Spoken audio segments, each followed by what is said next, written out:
Hello, welcome to The Sidelines, Uganda's leading online current affairs show. My name is Simon Muyanga Lutaya, your host.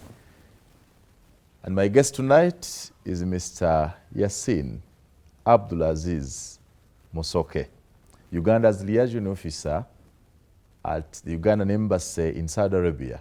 I think the city is Riyadh. That's Welcome, right, yes. Yasin. Thank you very much. Thank you for having me. Oh, it's a pleasure having you here. Yes. You've been at the embassy for how long?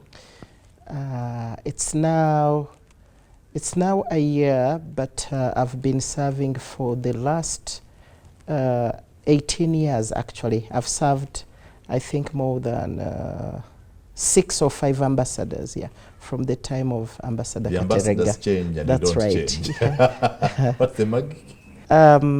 Before joining government, actually, I've been in the Middle East, I've been in aviation, fluid power and transmission, yeah. Just take me through your job. What do you exactly do? Ugandan liaison officer. What's involved? What's the nature of the work? It's to do with labor. Since we signed bilaterals with Saudi Arabia and Jordan, we felt, or government felt, that there was a need to either have a labor attaché at the embassy or to start with a labor liaison to handle all labor matters and coordinate labor matters. That involves vetting recruitment agencies in those areas, also vetting job orders or demands of migrant workers who are traveling to Saudi Arabia, exchanging information and also building systems and also supporting on all concepts to support the success of safe and productive labor externalization of Ugandans. Okay, Mr. Yasin Abdulaziz Musoke is the man at the center of recruitment of Ugandan migrants who work in the Middle East. Is the man in between there, connecting, I think, companies, recruitment companies on the other side with recruitment companies this side. I just want to know, how did you, a Ugandan of your repute, agree to endorse modern-day slavery and allow our young men and women to leave their country to come to Saudi to work as slaves? Well, that's a very interesting question because at the beginning, actually, I was very negative about this because at that time I was doing my aviation business and fluid power, and we were working with the Eagle Airlines. We are leasing planes actually to Saudi Airlines and NAS Air, and we had a compound, we had the vehicles and facilities where we used to keep our air hostess or the aviation crew. So at that particular time, it was not Hajj, so we didn't have traffic over flights. So the compounds were not too busy, and that's the time when Ugandans came in and they had a lot of problems. They had nowhere to go. And where my operations were at Jeddah, which is 1,000 kilometers away from Riyadh, where our embassy is. So I used to help these Ugandans to pick them who had problems and keep them at our compound, help them with medication, feeding them, shelter, and also sometimes buying them tickets to come back to Uganda. I was really totally against about this at the beginning, but when I came back to Uganda, I met one of the recruitment agencies who took me through the process they go through. The first group of Ugandans you found on the streets of Saudi Arabia, Yes. the ones you claim to have been rehabilitating, Exactly. were legal migrants there or illegal? No, they were legal, but after Uganda signing bilateral agreements with Saudi Arabia, we were not prepared. We didn't know what we had to do at the embassy. Maybe Ministry of Gender also. Maybe there were certain arrangements which were not. But the question is, why in the first place did we sign labor bilateral agreements to export labor to the Middle East? It's exactly what I'm asking. Why do we take young men from Uganda at their most useful age to Saudi Arabia to work for another country? Well, maybe if I've started by being negative about it, and then I became positive later. Maybe if I take you there, then the picture will be clear. So among those 90% of those girls I helped to come back to Uganda, 90% of them were calling me back after a month or two, and they wanted to come back again to Saudi Arabia, and some of them even at the same place where they were working. Yet they had told me, we have gone through all these challenges. And at that time, really, I was not even investigating the other time. But I did not even have the mandate to do so. So when a Ugandan came in with a problem for me, I was touched. And I was like the way you've stated it. So you're helping as an individual? As an individual, yes. Rehabilitate them, yes. help them come back to Uganda. Yes, yes. And then 1 month after they call you back, they want to come back? After a month or two, I want to come back, you know, the situation here and all that. Coming back the very place where they were tortured? Yes. They were saying, really, what is really happening here? So I was upset, but I had a case of one of the girl who was calling me to come back again to Saudi Arabia. I say, you girl, you disturbed me, I helped you, you went back to Uganda, you said ABC, now you want to come back to Saudi Arabia. So really don't call me again. Just focus, do something to within Uganda. So after some time she called me again and told me, Mr. Yasin, sorry I cannot travel anymore, but if you have some money, just help me. I caught AIDS. Yes. So it touched me, and up to today. Are there restrictions that when you have HIV, you don't? Yeah, you cannot travel. You cannot travel.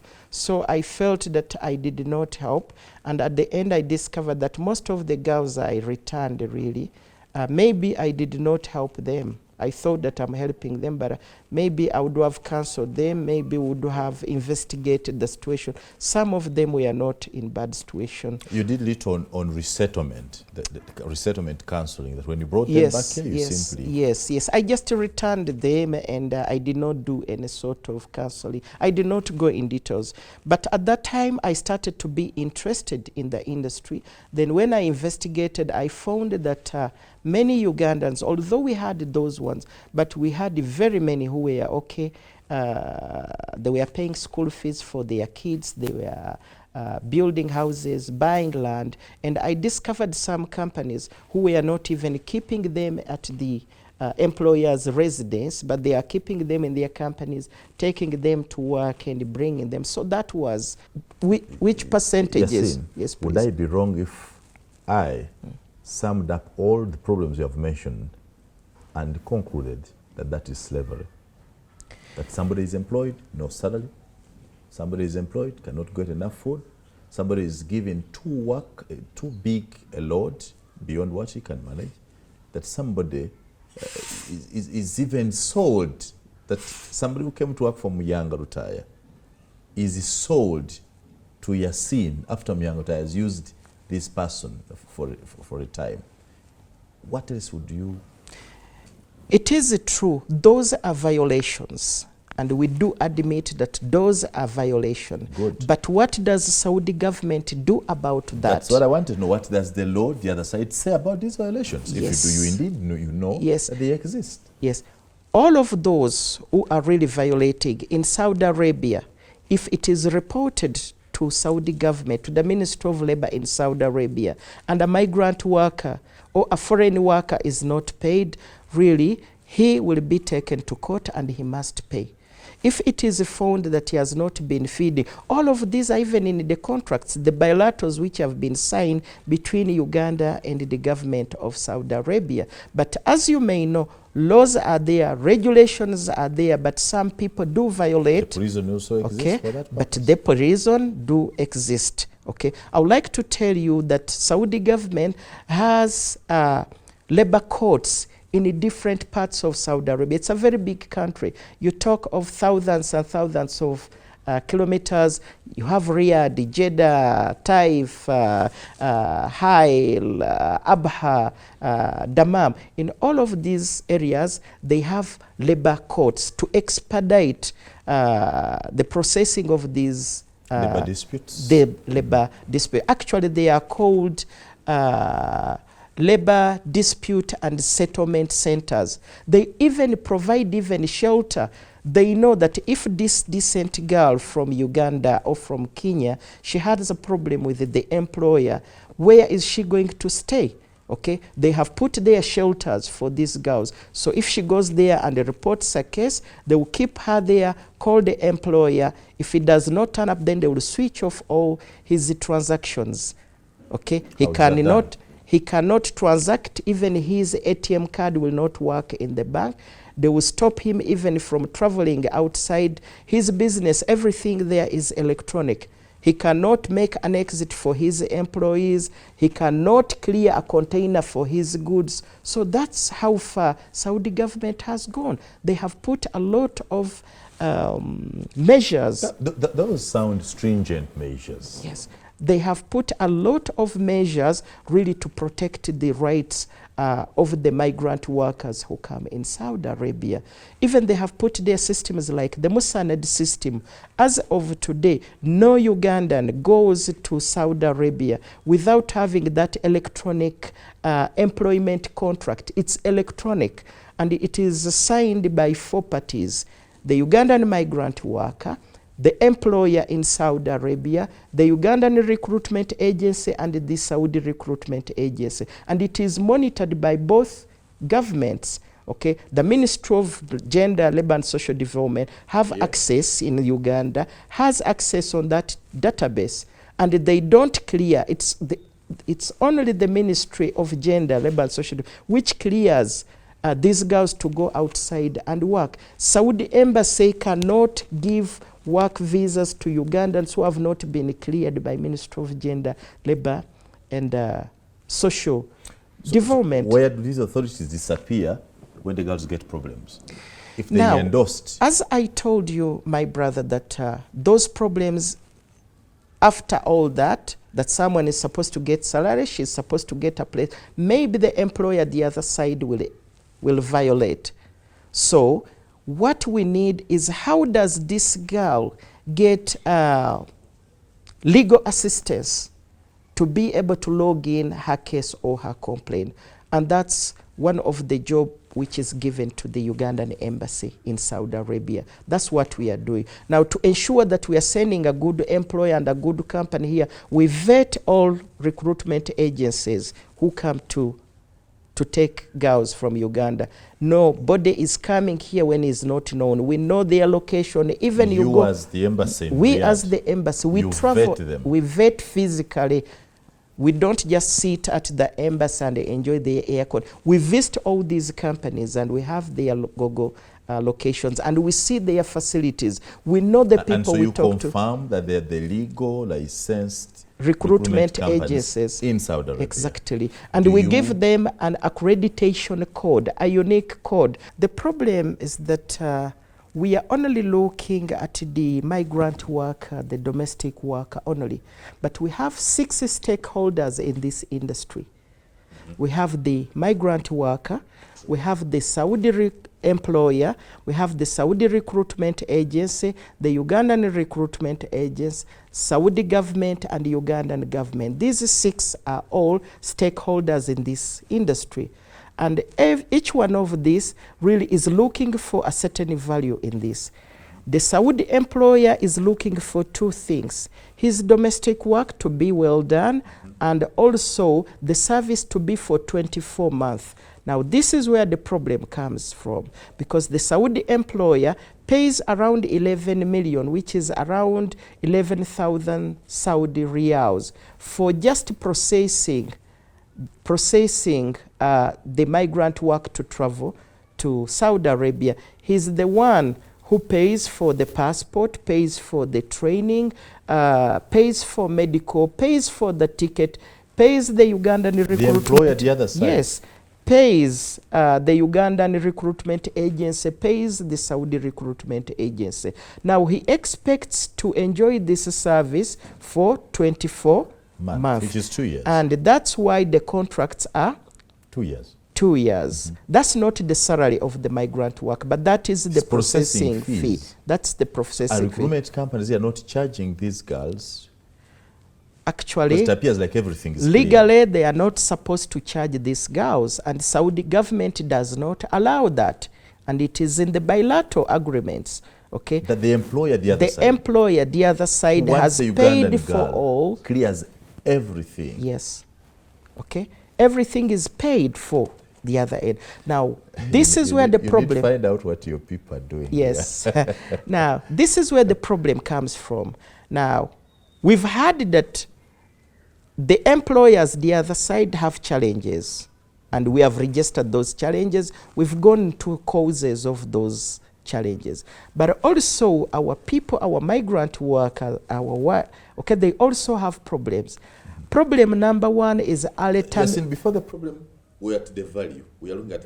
Remember, we are looking at the value of each of the 6 stakeholders exactly. that you have talked about. Yes, we say that the domestic, the employer, the other side, yes, wants his work done. Okay. And he also wants value for his money because he has paid a lot in processing fees. That is right. So she should work for 24 months. 24 months, which is 2 years. Then we have the Ugandan migrant worker. She's looking for her salary. She must be paid, but also her welfare should be well taken. Before I get a salary, yes, I'm working in good conditions. Exactly. Good. These conditions, what are they? Number one, she's supposed to get a decent place to sleep. Good. Okay. Number two, she's supposed to get 3 healthy and enough meals. 3 healthy and enough meals. From the employer. From the employer. She's not supposed to really clean or do more than 7 rooms a day. She's not supposed to serve more than 7 people in a family, household. In a single house. And she's supposed to work for only this family which recruited her, not for the extended. Be sold to another. Now, we have also that problem. Some of them brings this maid to work for him, but also takes to the sister, takes to the brother. That's a violation. But also, she's supposed to get 9 resting hours, undisturbed resting hours. All of these are in the contract. She must be respected. Say that again. She's supposed. Are all these in the contract? They are in the contract. They are in the bilateral agreement. They are in the MOU. Okay? Yes. Yes. Do these girls get to know all these conditions before they leave Uganda to Saudi Arabia? One of the conditions which the Ministry of Gender, Labour and Social Development has put there, that no migrant domestic worker should travel abroad without going through orientation and training. Mm-hmm. So we have 16 training centers in Uganda which are accredited by Ministry of Gender, Labour and Social Development. They take them through the purpose of their going abroad to work. They take them through goal setting and financial literacy so that they know, why am I going? And that brings me to one of the challenge of our people, that one of the biggest problem with the Ugandan migrant worker is early contract termination. Okay, some of them, not because the other part has not paid her salary or given her food or place to, no, she feels that I've worked for 3 months, yes, and I have 2,700,000. Is enough capital I've for me? been selling tomatoes. My capital has been 200, so I now have 2,700,000. Why should I stay? I should travel back to Uganda and continue with my business. Now she finds herself caught up with the contract that you are supposed to work for 24 months. Yet she wants, yes, she wants to come back. In the contract, there is a clause for termination. My brother, Mr. Simon, these girls are not slaves. This is an employment contract, and there is a termination clause, that is clause Article 16 subsection 2, which states that she can terminate at any time. But in order to terminate, she's supposed to pay the employer 3 months salary in lieu. Okay? 3 months salary and buy yourself a ticket to come back to Uganda. Now remember that the employer has paid 11 million, but you are only paying 2,700,000 if your salary is 900. That means that the employer is still making losses. But both government agreed on this in order to prevent these girls to take it easily that whenever I want to go back to Uganda, I can just go back, and the other party are losers because... So they leave knowing that the contracts are 24 months. Exactly. And sign contracts to that effect. Exactly. Great. Okay, so that's one, but some people will call you and say, is that not human trafficking, or I don't know what they call it, forced labor? Why must I be forced to remain at a workplace when I feel I should leave? Exactly. But this is a contract you went into. These are mature people. Actually, sometimes we call them girls, but these are mothers, these are ladies, these are mature people. They take people who are above 21 years old, okay? They sign a contract, their next of kin goes into this arrangement. Now, you are only supposed to pay that if you want to terminate when the other party has no violation. But if the other side is not paying you salary, they are not giving you food, they are making you work in different, then you have a right to terminate, and they are supposed to pay you, to buy for you a ticket even to come back to Uganda. But this termination, if everything is okay, but you want to come back to Uganda. But what I was trying to tell you, what's very important, is that we've looked at the violations from the employer, but what about the violation from Ugandans? Number one, we have a problem with early employment termination, either because of they feel that they settle in for little.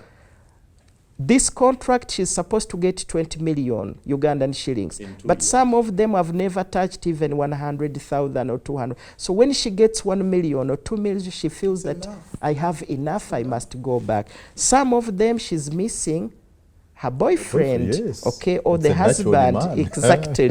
Some of them, she's missing this natural air condition. Okay, it is hot there, she's not used to that, so homesickness and all that. But all that, the other party is also losing. We also have a second problem of false accusation. Our girls read some of the, even at the embassy, they come and tell you a story. When you investigate, you find that this story has been false. I'm not saying, and on air, I'm not saying that these violations are not there. Some of the violations are there, and really, the violator will be penalized. The court of, will be penalized. The court of law will take action, and really Saudi government is strict. Actually, it is a system where you cannot bribe someone. But Yasin, yes, who on earth would employ someone and deny them food? Would you allow your daughter to do that? Now, those are some of the causes of the problems we discovered, but I wanted to show you some of also the violations from the Ugandans, because the public always hears Ogwakawala, they don't hear Ogwakalenzi also. So early contract termination, and that's why some of our sisters really, they forge videos, they forge audios, they create stories. Many of these stories really they're trying to find a way of really exiting the contract. So false accusation. Number two, the problem of not being trained or having the skills to do the homework. Some of these girls don't even know how to mop. They've not been well trained. Maybe she has been in the city, you know, you call them slay queens and all that. So she goes there and she finds that, oh, I have to mop the house, I have to wash, I have to iron, and it becomes challenging to her. So they are not trained or equipped to do the job right. That's why some of the training centers or the recruitment companies are not doing good to these girls by taking them there without preparing them well. Then we have a problem of exaggerating sickness. You see, some of our cultures here in Uganda, when you have flu, you have some cold, everybody comes and say, oh, Yasin is sick, Simon is sick, the whole village comes. For example, flu is one of my biggest problems. When I get it, I am so down. You expect that when you go to Saudi Arabia, people should sympathize with you, they should leave you to see it, and okay, when you are sick, according to the law, it is your right to go to the hospital, get medication, and then the hospital gives you resting time. After that resting time, you go back to work. Now, some of my sisters, they feel nina omugongo, nina ekiwato, nina enyindo ennuma, and all that. She feels that because of that she's entitled to travel back to Uganda. Great. We'll start from there. Let's have a short break. Yes. Mr Yasin Abdulaziz Musoke, the liaison officer at the Ugandan Embassy in Riyadh, giving us information about what happens with this industry that has become one of the most talked about industries of recent, the labor externalization or migrant workers export to Saudi Arabia or the Middle East, where there are a lot of challenges, a lot of negativity that we hear. Mr Yasin lives the other side and Uganda's at that side. And I think he gives us good information about what exactly happens the other side. Let's have a short break. We'll be right back. Welcome to Exotic Hair Salon, where we offer you the exotic touch on all hair, beauty and nail services at very affordable prices. We are committed to giving you a maiden look that will last for many years to come. Do not be left out. Come and be part of the exotic experience. Visit our branches in Kamocha opposite Parkhead and Tinda at Haruna Shopping Mall Fast Flow. Please call 0704 695 341, 0702 878 522 or 0776 878 522. Exotic Hair Salon. Take yours off with our professional touch.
Hotel Africana. Come as a guest and leave as a friend. This is The Sidelines, Uganda's leading online current affairs show. You can follow us on our online platforms, Twitter. You can follow me on Twitter at Muyanga Lutaya, Facebook at SML News Uganda, and on our website www.smlnewsuganda.com. Welcome back. I'm right here with Mr. Yasin Abdulaziz Musoke, the liaison officer at the Ugandan Embassy in Riyadh. We're talking about labor externalization. What really is wrong the other side of our brothers? You live in Saudi Arabia. The story in Uganda is that many of our brothers and sisters are going through horrible things the other side. Are there no labor laws in Saudi Arabia regulating the industry? Is it a free industry where everybody is free to do what they want? What is wrong? Why these stories? Few of these stories are true, and many of these stories are really false. I'll tell you that, frankly. Because as I was telling you that we had a study which had 3 steps. Number 1, to identify the actual challenges, the other side, or problems, okay? Then 2, the causes of these problems, if they are there.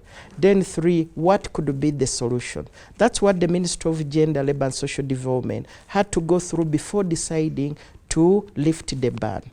So among the actual problems which are there are these stories like kidneys are taken out, girls are pushed off the flats, they are thrown in the desert. In fact, I am told that the trafficking in human parts is booming.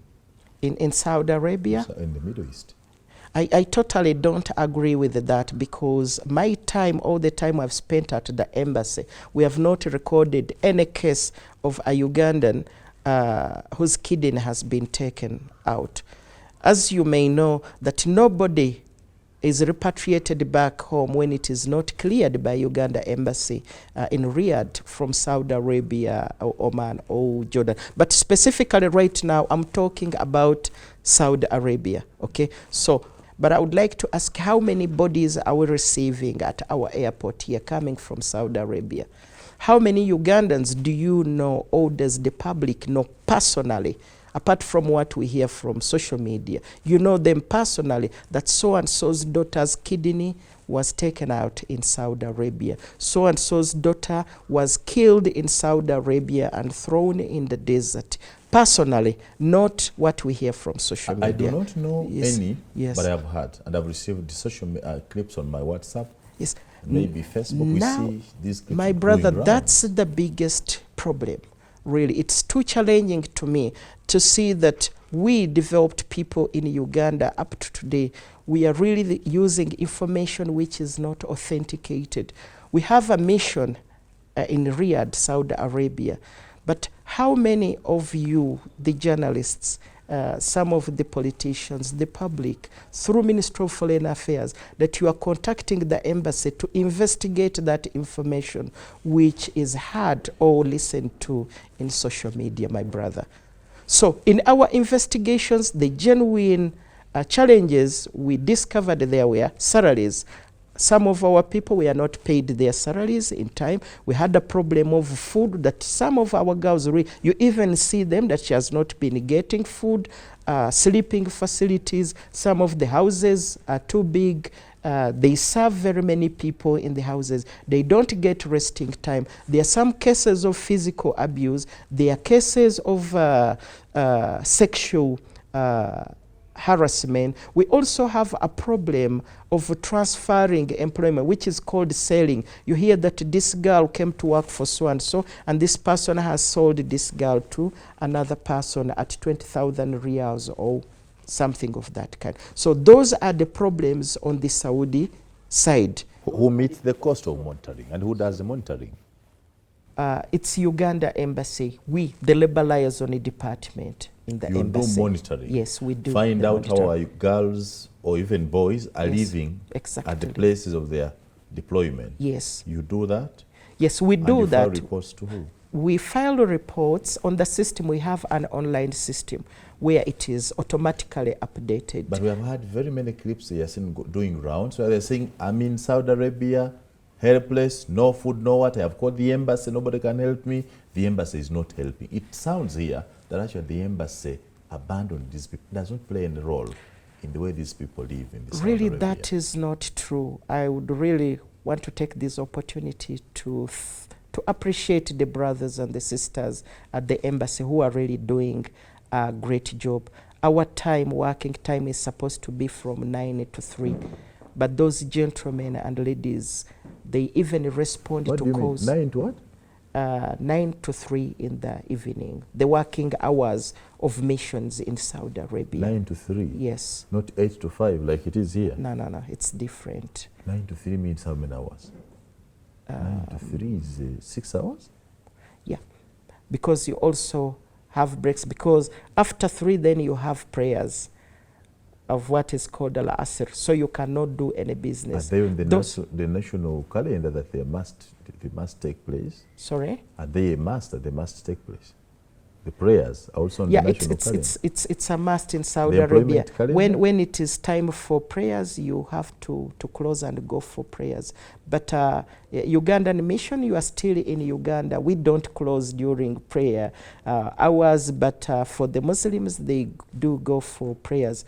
But all government organs in Saudi Arabia, they do work from that time to that time. But what I was saying, that those officers stay longer. They use their own phones in the evenings. Still, they respond to calls. Even before starting a shelter, they used to keep these migrant workers at the embassy, at the residences, and all that. So that is not true. But we also have to admit that we need more officers. We need to be supported. We need to be facilitated more. As numbers increase, we need more officers, and we need also more facilities. Yes, thank you very much. Having lived in Saudi Arabia for 20 or more years, is it in their nature to be rude, be torturous, to be inhuman? Because the videos we get show some men flogging old men, our boys and daughters, that somebody, the last one I watched, somebody tied somebody's hands on a chair, somebody seated on the chair with his hands tied the other side round. So one has no help and is flogging him, left, right, and center. And you wonder what kind of human being. Was that in Saudi Arabia? I can't tell certainly. See, now that's the problem, my brother. Okay, that is the problem. We really have to investigate and really give authentic information. You see, if it is, Saudi government will not allow that to happen. And if it happen, really, they will be charged. Okay, you see, in Saudi Arabia, you've had even of a prince. Okay, you kill someone also after the judgment. In the public, they also take him and also execute him. So really, I don't understand. People say, but this is a Ugandan. Why is he supporting the Arabs? But we have to be fair, okay? Saudi government is really doing a great job for the welfare. Is there sexual abuse in Saudi Arabia? Sexual abuse, yes, we do. Have you recorded the cases of girls being sexually abused? We have, so far, we have recorded, I think, yes, 2 cases with evidence. 2 cases with evidence. Only 2 cases? Yes, only 2 cases. We have a million of these clips around 2 cases with evidence, and those people have either been charged or there was a mutual agreement between the 2. As the Ugandan government catered for orientation of these girls and boys, the other side, that when they arrive in Saudi Arabia, before they are deployed to their work stations, work centers, yes, they go through some kind of orientation, perhaps to take them through the culture, yes, of the people they are going to live with. Yes. Tell them a little of what they should expect, yeah, the nature of the people they are going to work with, maybe the mission, why have you come here, the goal, so that one is prepared before they start the job. Actually, the modules are available. The modules are available. As I told you, the problem of early termination, the cause of that mainly is you find that the objective of the migrant worker with the time of the contract, they don't match. And that causes this girl to decide to come back at an early stage.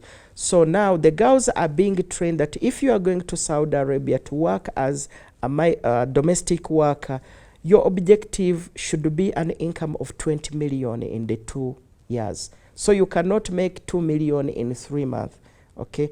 And you should not settle in for little. Don't go if you are looking for 6 million. Don't go if you are looking for 1 million. Don't go if you only want school fees for your kids. Because how much is school fees going to cost?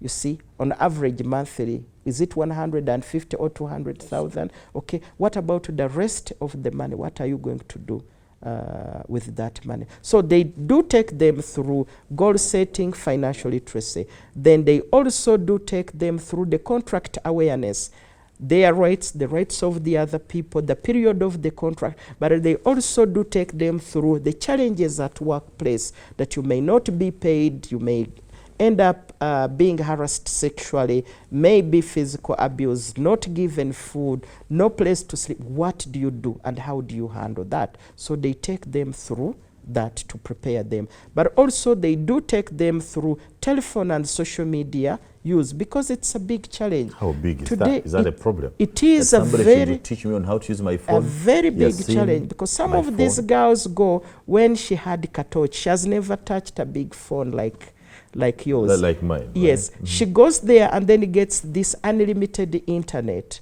okay? And then she starts chatting with the different parties. So that's where she gets in touch with some bad people. They start exchanging bad information with her. This is happening. Actually, 2 days ago, I visited one training center, and one of the girls who was training there, when she heard that I'm from Saudi, she came to me and told me, but sir, I'm still, and this is a graduate, sir, I'm really scared. You see, I hear that they take people's kidneys, they kill people, you see, but I need this money. I have my kids. I've been trying some businesses here. I have failed. I want to go there and get capital, but I'm really scared. Then I asked her, who told you that they take people's kidneys or they kill people? No, I hear from social media. Then I ask, do you have any friend, any relative, or any Ugandan you know who has been really, whose kidney has been taken out? And the issue of death, really, we are clearing somebody's, people are dying and being brought back. But for us in Saudi Arabia, for the last 2 years I've been at the mission right now, we don't have a death case where it is proved that this girl has died because of torture. Because we do take, before we clear a body, we must get a post-mortem report, and we get also a police report. And these investigations are done by different security officers. Like you remember, we had a girl who died in Jeddah at a sink. There was that body which was showed. And I had to fly in myself to investigate the case. And we discovered that this girl had some psychiatric tendencies, okay? And I investigated with the girls who were there. And they told me that even at that time, she was saying that I'm going to die, or my family is calling me, or God is calling me, those kind of How did that in the first place pass through the vetting process of Uganda? You see, it is very difficult to identify someone with a psychiatric tendency. Don't they do medical tests? I think that's not tested. I don't know if professionals really can be able to guide these recruitment agencies. I think it is really crucial, because we have very many cases of psychiatric tendencies at the embassy. You see, you may see me this way, but sometimes we have to wrestle these girls to take when they come at the embassy and they have these problems. And you don't expect the Arabs to help them, take them, or fight them and take them to the hospital.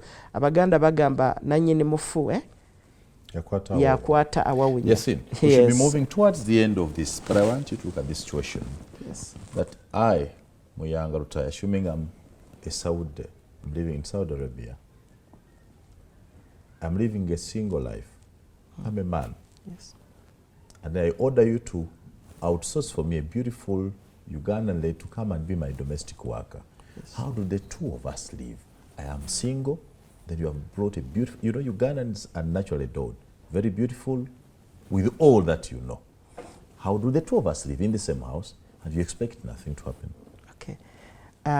Saudi government will not allow you to recruit a domestic worker if you are not married, if you don't have family. Say that again. Yes. Saudi government will not allow you to bring a domestic worker if you don't have a family.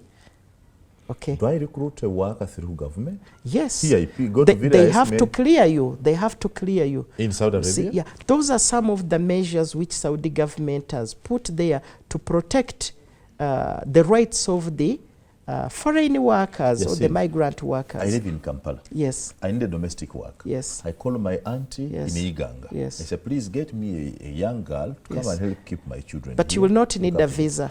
You will not need a visa because you are in Uganda. But if you bring a foreigner, then Ugandan government has to clear you to get a visa. So even in Saudi Arabia, they will not allow you to get a visa of a domestic worker if you don't have a family. You will have to prove that you have enough income. You have a family, you have income, and your income can allow you to pay salary to the migrant worker. You don't have a bad history of violence. If your house is too big, they will not allow you to bring one migrant worker. Okay. Or if your family also, family. Yes, if you have a large family, they will not allow you to bring only one migrant. So the system is there. They are doing their level best. The Ministry of Gender, Labour and Social Development here is doing a great job also. But I think they are falling short. Our government is falling short in sensitizing the public on what has been put in place. What are they doing? What is the future? What is good into this and what is bad into this? And okay, that brings me to our very last question. just last week in Kampala, you attended the function where the Saudi Minister for Human Resources and Militarization, His Excellency Nasser the Emirates Minister, yes. Emirates, yes, signed a bilateral agreement with our Minister for Gender, Hajat Janet Balunzi Mukwaya, to open the same labor export market in the UAE. Given the challenges that you've talked about, is Uganda ready to tap into even a larger market now, adding UAE, Saudi Arabia, Oman, and the others? What needs to be done? Who should do it? When and how? In just 2 minutes, and we sum up this. All right. First of all, signing a bilateral, that's one issue, but coming up with the implementation plan, that is another issue. I'm aware that the ministry is very, very busy right now working on the implementation plan. But also, as the minister told you on air last time, that Uganda wanted to enter into Emirates. After entering, then, because you know you cannot decide things when you are far away. You can see the good picture in Emirates, so in Saudi when you are outside, but when you enter, then you discover some challenges. Now, according to what we know, they have certain good arrangements for labor, and that's why our government has decided to sign.